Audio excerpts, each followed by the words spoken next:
Hello everyone, welcome to our guide on how to download the Africa World Airlines app on your Android device. With the Africa World Airlines app, you can easily book flights, manage your reservations, and stay updated on your travel plans, all from the convenience of your smartphone. So let's begin. First of all, on your Android device, open the Google Play Store. Once you're in the Play Store, tap on the search bar located at the top of the screen.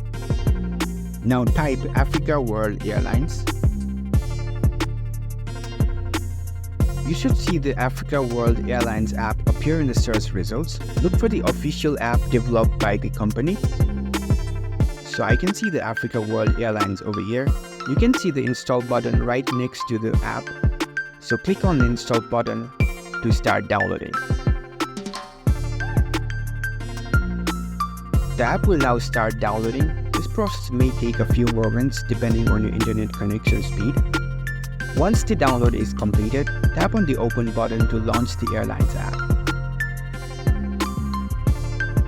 Congratulations, you have successfully downloaded the Africa World Airlines app.